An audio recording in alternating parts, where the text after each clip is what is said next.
ولم يدعكم في جهالة ولا عمى قد سمى آثاركم وعلم أعمالكم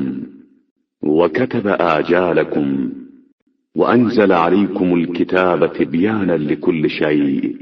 وعمر فيكم نبيه أزمانا، اور نہ کسی جہالت اور تاریکی میں رکھا ہے، تمہارے لیے آثار کو بیان کر دیا ہے، اعمال کو بتا دیا ہے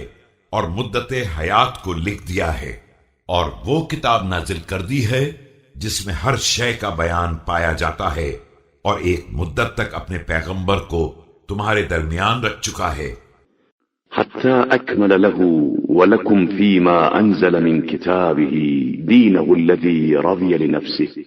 وأنهى إليكم على لسانه محابه من الأعمال ومكارهه ونواهيه وأوامره فألقى إليكم المعذرة، یہاں تک کہ تمہارے لیے اپنے اس دین کو کامل کر دیا ہے جسے اس نے پسندیدہ قرار دیا ہے، اور تمہارے لیے پیغمبر صلی اللہ علیہ وآلہ وسلم کی زبان سے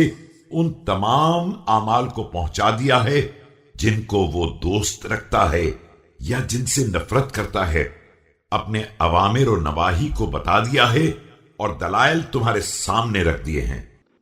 واتخذ عليكم الحجة وقدم إليكم بالوعيد وأنذركم بين يدي عذاب شديد